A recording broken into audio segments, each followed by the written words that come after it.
حي على الفلاح.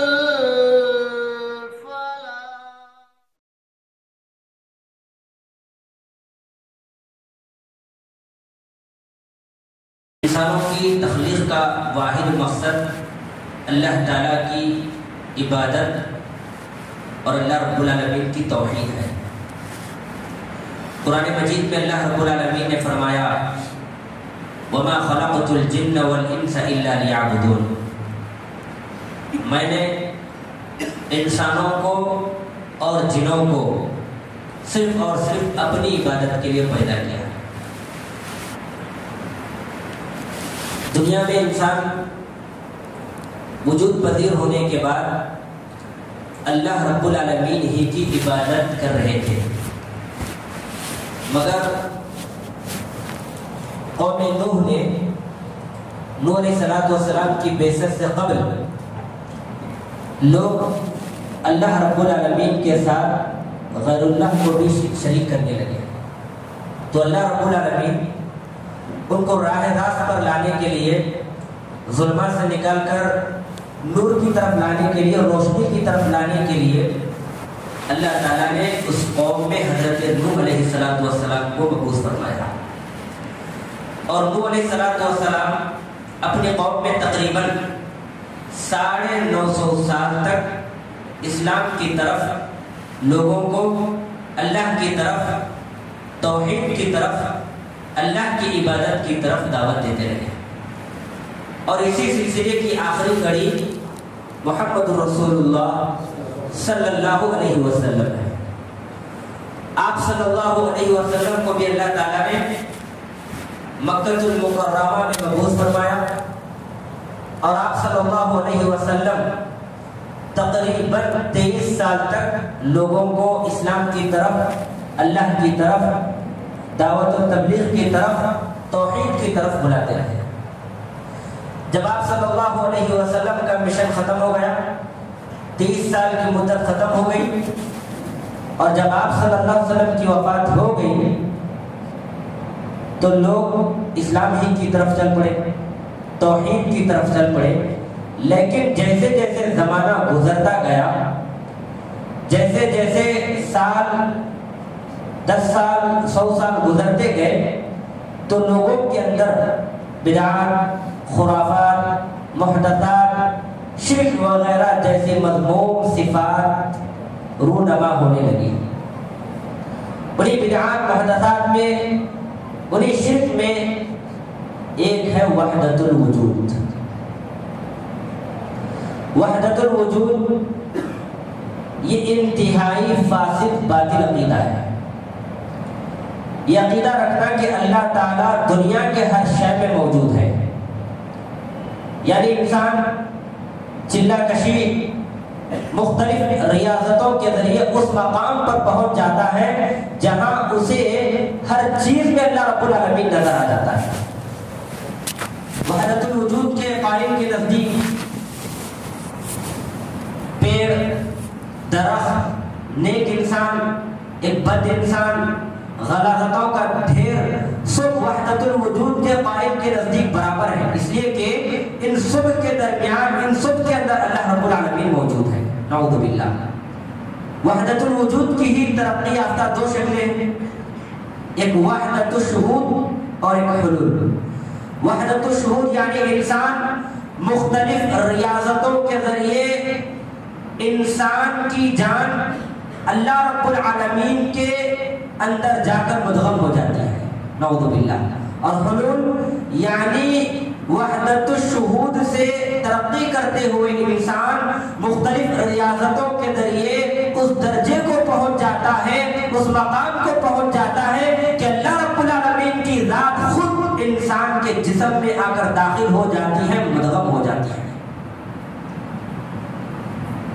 یہ وحدت الوجود کا انتہائی خطرناک عقیدہ ہے، جبکہ اہل السنہ والجماعت کا یہ عقیدہ ہے کہ اللہ تعالی 7 آسمان کے اوپر عرش پر مستوی ہے، اور اہل السنہ والجماعت کا یہ عقیدہ بھی ہے کہ قرآن مجید میں اور احادیث مبارکہ میں اللہ تعالیٰ کے جو اسماء و صفات وارد ہوئے ہیں، اہل السنہ والجماعت ان کو اسی طرح مانتے ہیں، نہ اس میں تکییف سے کام لیتے ہیں، نہ تمثیل سے کام لیتے ہیں، نہ تشبیہ سے کام لیتے ہیں، اور نہ ہی کسی قسم کے تعویلات سے کام لیتے ہیں۔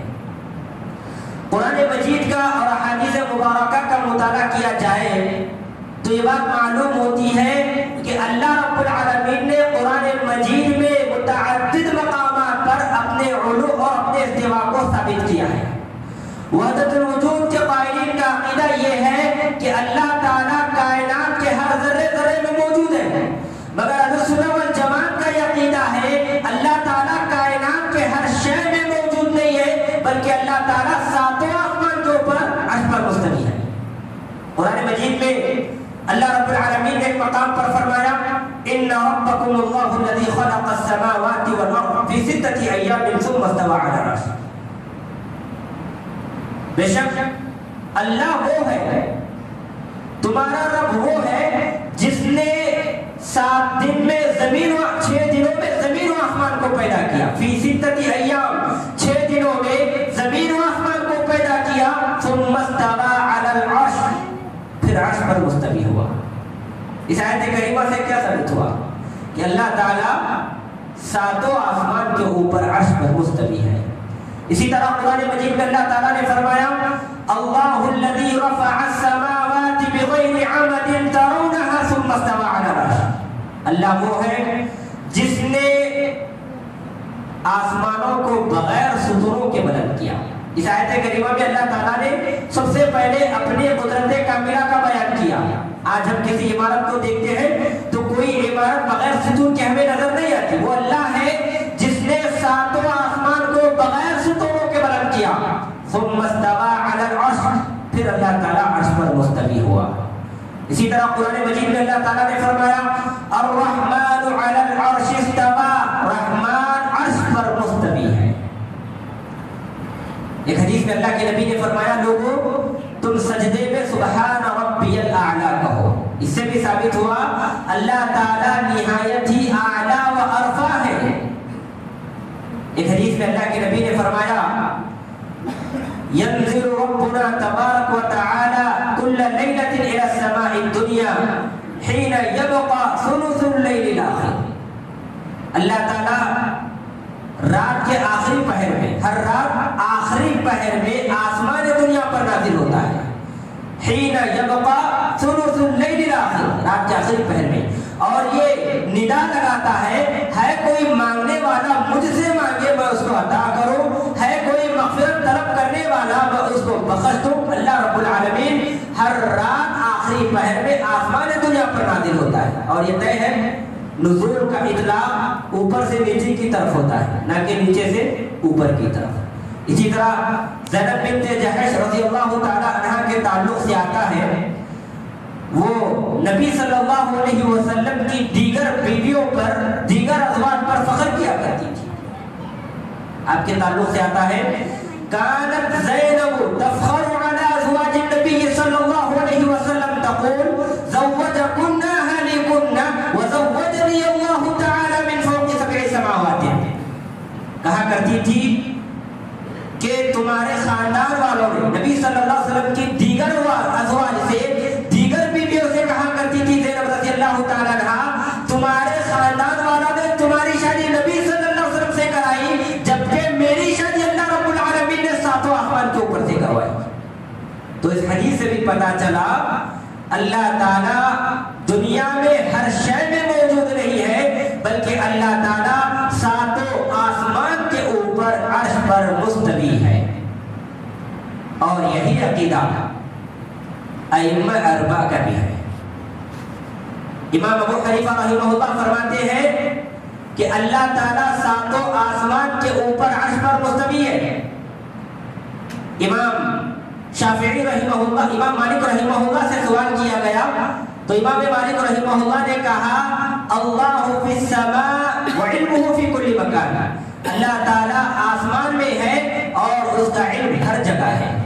امام شافعی رحمہ اللہ فرماتے ہیں میرا عقیدہ یہ ہے کہ اللہ تعالیٰ ساتوں آسمان کے اوپر عرش پر مستوی ہے، امام احمد بن حنبل رحمہ اللہ سے سوال کیا گیا کہ کیا اللہ تعالیٰ عرش پر ہے؟ انہوں نے کہا نعم علی العرش، ہاں اللہ تعالیٰ عرش پر مستوی ہے اور کوئی جگہ اس کے علم سے خالی نہیں ہے۔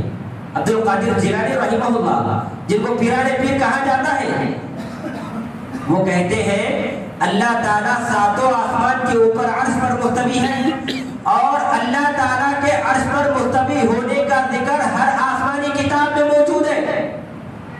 اور اسی طرح ابن القیم رحمہ اللہ اپنی کتاب مدارج السالکین میں کہتے ہیں اللہ تعالیٰ ساتوں آسمان کے اوپر عرش پر مستوی ہے اور اللہ تعالیٰ مخلوقات سے بالکل الگ ہے، بالکل جدا ہے۔ ان تمام احادیث سے اور ان تمام آیات قرآنیہ سے، ان تمام اقوال العلماء سے یہ بات واشگاف ہو جاتی ہے، عیاں ہو جاتی ہے، واضح ہو جاتی ہے کہ اللہ تعالیٰ دنیا کے ہر شے میں موجود نہیں ہے، بلکہ اللہ تعالیٰ ساتوں آسمان کے اوپر عرش پر مستوی ہے۔ یہی اہل السنہ والجماعت کا عقیدہ ہے اور یہی ائمہ اربعہ کا عقیدہ ہے، یہی منہج السلف ہے۔ ایک سوال پیدا ہوتا ہے، جب اللہ تعالیٰ ساتوں آسمان کے اوپر عرش پر مستوی ہے تو اللہ تعالیٰ کا عرش کہاں ہے؟ نبی صلی اللہ علیہ وسلم نے فرمایا اذا سألتم اللہ فاسألوه الفردوس فإنه اوسط الجنة وأعلى الجنة وفوقه عرش الرحمن۔ لوگوں، تم جب بھی اللہ سے کسی چیز کا مطالبہ کرو تو جنت الفردوس کا مطالبہ کرو، اللہ تعالیٰ سے جنت الفردوس کا سوال کرو، اس لیے کہ یہ سب سے بہتر اور سب سے اعلیٰ جنت ہے اور اسی کے اوپر اللہ تعالیٰ کا عرش ہے۔ تو اس حدیث میں دو تین باتیں پتہ چلیں۔ ایک تو یہ کہ جب بھی ہم اللہ تعالیٰ سے مطالبہ کریں تو جنت الفردوس کا مطالبہ کریں، اور دوسری چیز یہ معلوم ہوئی اللہ تعالیٰ کا عرش جنت الفردوس کے اوپر ہے۔ اسی طرح بہت سارے لوگ سوال کرتے ہیں، لوگوں کے ذہن میں یہ سوال آ سکتا ہے کہ اللہ تعالیٰ عرش پر مستوی ہوا، قرآن مجید میں تو ہے، کیسے ہوا؟ کیونکہ اللہ تعالیٰ نے قرآن مجید میں فرمایا وَكَانَ عَرْشُهُ عَلَى الْمَاءِ، زمین و آسمان کو پیدا کرنے سے پہلے اللہ رب العالمین کا عرش پانی پر تھا۔ جب اللہ تعالیٰ نے زمین و آسمان کو پیدا کیا تو اللہ عرش پر مستوی ہوا۔ بہت سارے لوگ سوال کر سکتے ہیں کہ اللہ تعالیٰ عرش پر کیسے مستوی ہوا؟ امام مالک رحمہ اللہ کے پاس ایک ایسا ہی آدمی، معتزلی آدمی آیا اور آ کر امام مالک رحمہ اللہ سے سوال کیا اللہ تعالیٰ عرش پر کیسے مستوی ہوا؟ امام مالک رحمہ اللہ کو بڑا غصہ آیا، امام مالک رحمہ اللہ کو بڑا غصہ آیا، آپ پسینے میں شرابور ہو گئے اور آپ نے کہا الاستواء معلوم والکیف مجہول والایمان به واجب والسؤال عنہ بدعہ۔ آپ نے کہا استواء معلوم، یعنی اللہ رب العالمین کا عرش پر مستوی ہونا یہ قرآن حدیث سے معلوم ہے۔ قرآن مجید میں اللہ نے فرمایا ان ربکم اللہ الذی خلق السماوات والارض فی ستۃ ایام ثم استوى علی العرش، اللہ عرش پر مستوی ہوا۔ اللہ کا عرش پر مستوی ہونا یہ قرآن سے معلوم، حدیث سے معلوم ہے۔ والکیف مجہول، مگر اس کی کیفیت مجہول ہے، اس کی کیفیت نہ قرآن میں بتائی گئی نہ احادیث مبارکہ میں بتائی گئی۔ والایمان به واجب، مگر اس پر ایمان لانا واجب ہے کہ اللہ تعالیٰ عرش پر مستوی ہوا۔ والسؤال عنہ بدعہ، اور اللہ رب العالمین کے عرش پر مستوی ہونے کی کیفیت سے متعلق سوال کرنا بدعت ہے۔ بڑا جامع قول ہے یہ قول، ہر انسان کو یاد کرنا چاہیے، ہر مسلمان کو یاد کرنا چاہیے، تاکہ جو بھی اس قسم کا سوال کرے اس کو امام مالک رحمہ اللہ کا یہ جواب دینا چاہیے۔ آپ نے فرمایا الاستواء معلوم والکیف مجہول والایمان به واجب والسؤال عنه بدعہ۔ اسی جامع قول پر آپ نے اکتفا نہیں کیا بلکہ اس سے کہا تم مجھے بدعتی معلوم ہوتے ہو، اور فوراً اس کو اپنی مجلس سے نکال کر بے دخل کر دیا، کیونکہ یہ ایک گمراہ کرنے والا سوال ہے۔ محترم حضرات، ہمارے سماج میں بہت سارے ایسے لوگ ہیں جو اللہ رب العالمین کو ہر جگہ ثابت کرنے کے لیے قرآن مجید کی بعض آیتوں کی تعویلات کرتے ہیں، تحریفات سے کام لیتے ہیں۔ قرآن مجید میں اللہ تعالیٰ نے فرمایا اینما تولوا فثم وجہ اللہ، تم جہاں کہیں بھی ہو اللہ تعالیٰ تمہارے سامنے ہے۔ ہوا معکم اینما کنتم، تم جہاں کہیں بھی ہو اللہ تعالیٰ تمہارے ساتھ ہے۔ اس قسم کے آیتوں کو سامنے رکھ کر وحدت الوجود کے قائلین یہ عقیدہ رکھتے ہیں کہ اللہ تعالیٰ ہر انسان کے ساتھ ہے، اللہ تعالیٰ ہر جگہ ہے، ہر مسلمان کے ساتھ ہے۔ یقیناً اللہ تعالیٰ کی معیت ثابت ہے، اللہ تعالیٰ اپنے بندوں کے ساتھ ہے، مگر اس کی کچھ اقسام ہیں۔ معیت کے عمومی طور پر 3 اقسام ہیں۔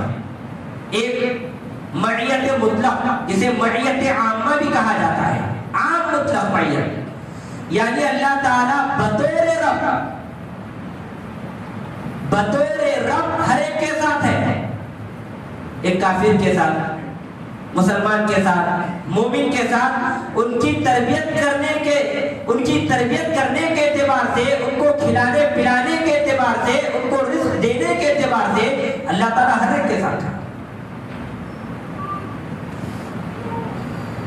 دوسری قسم معیت خاصہ، خاص معیت، اور یہ معیت اللہ تعالیٰ کا یہ ساتھ ہونا یہ اپنے نیک بندوں کے ساتھ ہے، جیسا کہ قرآن مجید میں اللہ نے فرمایا ان اللہ مع الصابرین، اللہ تعالیٰ صبر کرنے والوں کے ساتھ ہے۔ اسی طرح اللہ نے فرمایا اللہ تعالیٰ تقوی اختیار کرنے والوں کے ساتھ ہے۔ تو یہ معیت خاصہ ہے۔ ایک اور معیت ہے معیت اخص، یہ نہایت ہی خاص معیت ہوتی ہے، اور یہ انبیاء کرام کے ساتھ ہوتی ہے۔ نبی صلی اللہ علیہ وسلم جب ہجرت کے وقت حضرت ابو بکر رضی اللہ تعالیٰ عنہ کو لے کر نکلے، اور آپ صلی اللہ علیہ وسلم جبل ثور میں پناہ گزین ہو گئے، تو اس وقت کفار مکہ بھی آپ کے تعاقب میں نکلے، تو حضرت ابو بکر صدیق رضی اللہ تعالیٰ عنہ نے اس وقت کہا اے اللہ کے نبی، یہ کفار مکہ بالکل قریب آ چکے ہیں، اگر وہ جھک کر دیکھے تو ہمیں نظر آ جائیں گے، یا ہمیں وہ دیکھیں گے یا ہم ان کو دیکھیں گے۔ تو اللہ کے نبی نے فرمایا لا تحزن ان اللہ معنا، اے ابو بکر غم نہ کرو، اللہ تعالیٰ ہمارے ساتھ ہے۔ تو یہاں پر اللہ کی معیت نبی کے ساتھ ہے۔ اسی طرح حضرت موسیٰ و ہارون کو اللہ رب العالمین نے کہا تھا لا تخافا اننی معکما اسمع و ارى، کہ تم دونوں بالکل بھی نہ ڈرو، میں تمہیں دیکھ بھی رہا ہوں اور میں سن بھی رہا ہوں، اور میں تمہارے ساتھ ہوں۔ اننی معکما، میں تمہارے ساتھ ہوں۔ تو یہاں پر اللہ کی جو معیت ہے وہ معیت اخص ہے۔ پھر سوال پیدا ہو سکتا ہے اللہ تعالیٰ کی یہ معیت کیسی ہے؟ تو اس کا جواب یہ ہے اللہ تعالیٰ علم کے اعتبار سے ہر جگہ ہے۔ اللہ تعالیٰ کی جو معیت اپنے بندوں کے ساتھ ہے یہ کما یلیق بجلالی، اپنی شایان شان کے مطابق اللہ تعالیٰ اپنے بندوں کے ساتھ ہے، نہ کہ اللہ تعالیٰ اپنے عرش سے معطل ہو کر اپنے بندوں کے ساتھ ہے، بلکہ اللہ تعالیٰ اپنے عرش پر ہوتے ہوئے اپنے بندوں کے ساتھ ہے۔ اور اس کی وضاحت امام ابن تیمیہ رحمہ اللہ نے فرمائی ہے۔ امام ابن تیمیہ رحمہ اللہ نے فرمایا کہ عرب کے لوگ کہا کرتے تھے ہم زمین پر چل رہے ہیں اور چاند ستارے ہمارے ساتھ ہیں۔ اس کا مطلب یہ نہیں کہ چاند ستارے اپنے مقام سے جدا ہو کر ایک انسان کے ساتھ ہیں، بلکہ چاند ستارے اپنے جگہ ہو کر جب ایک انسان کے ساتھ ہو سکتے ہیں تو وہ اللہ جس نے پوری کائنات کو پیدا کیا، جس نے چاند کو، سورج کو، ستاروں کو، انسانوں کو، دنیا کے ہر چیز کو اللہ رب العالمین نے پیدا کیا، تو وہ اللہ تعالیٰ اپنے عرش پر رہتے ہوئے اپنے بندوں کے ساتھ کیسے نہیں ہو سکتا؟ تو اہل السنہ والجماعت کا یہی عقیدہ ہے، اہل الحدیث کا یہی عقیدہ ہے کہ اللہ تعالیٰ ساتوں آسمان کے اوپر عرش پر مستوی ہے۔ اور یہ وحدت الوجود کا عقیدہ سوائے اہل حدیث جماعت کے کسی نہ کسی فرقے میں، کسی نہ کسی جماعت میں، کسی نہ کسی فرد میں، کسی نہ کسی انسان میں، کسی نہ کسی ناحیے سے پایا جاتا ہے،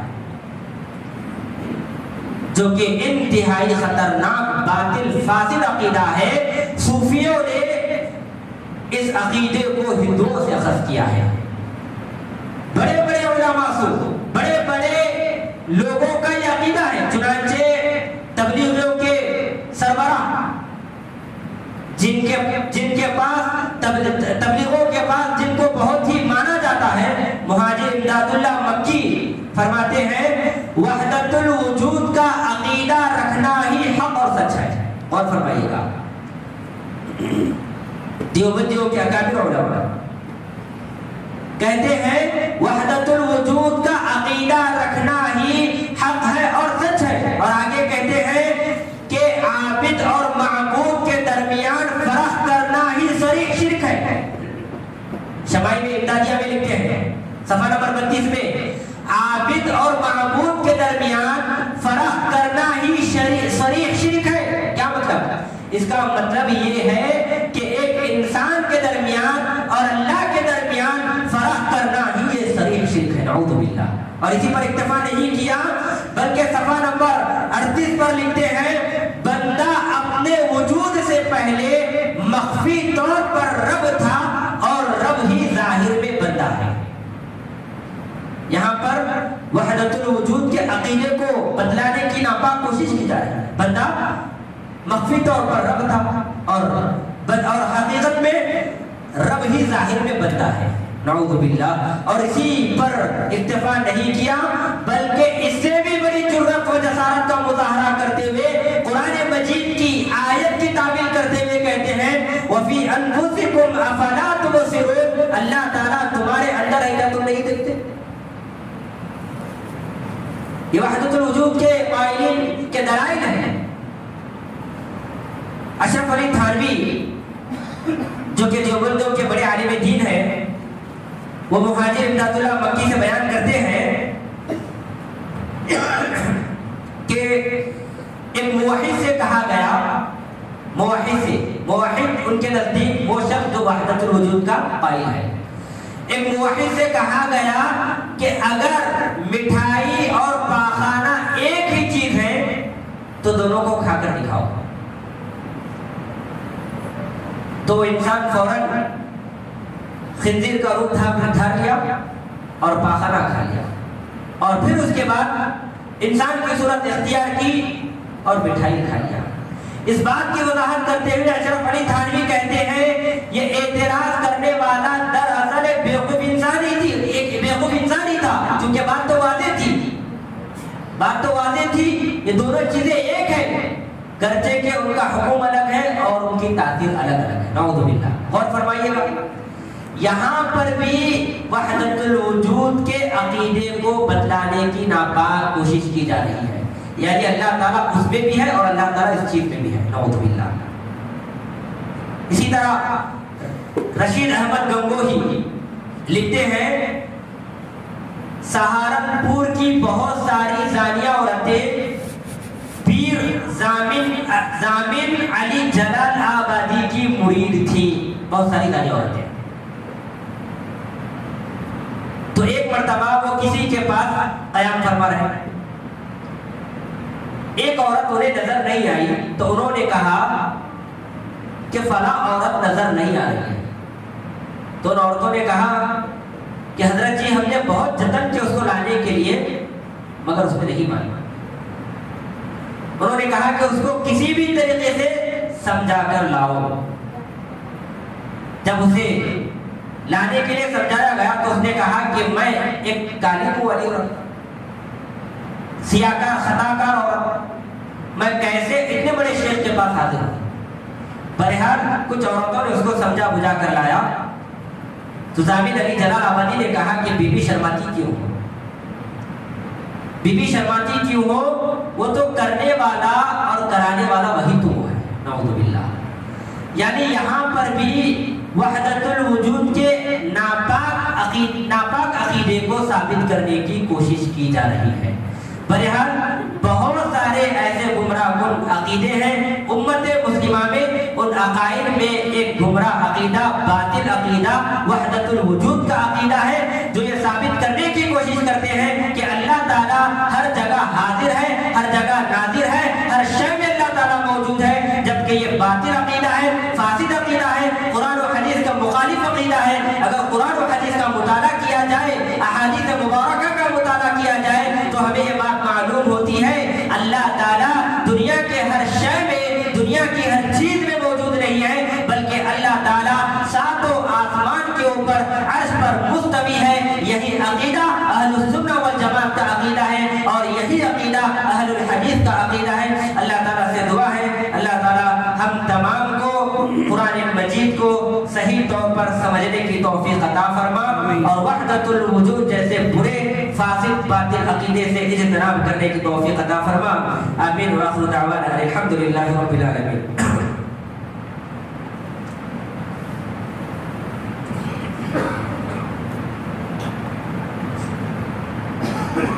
ان الحمد للہ نحمده ونستعینه ونستغفره ونعوذ باللہ من شرور انفسنا ومن سیئات اعمالنا من يهده الله فلا مضل له ومن يضلل فلا هادي له واشهد ان لا اله الا الله وحده لا شريك له واشهد ان محمدا عبده ورسوله اما بعد فان خير الحديث كتاب الله وخير الهدي هدي محمد صلى الله عليه وسلم وشر الامور محدثاتها وكل محدثة بدعة وكل بدعة ضلالة وكل ضلالة في النار سبحان ربك رب العزة عما يصفون وسلام على المرسلين والحمد لله رب العالمين۔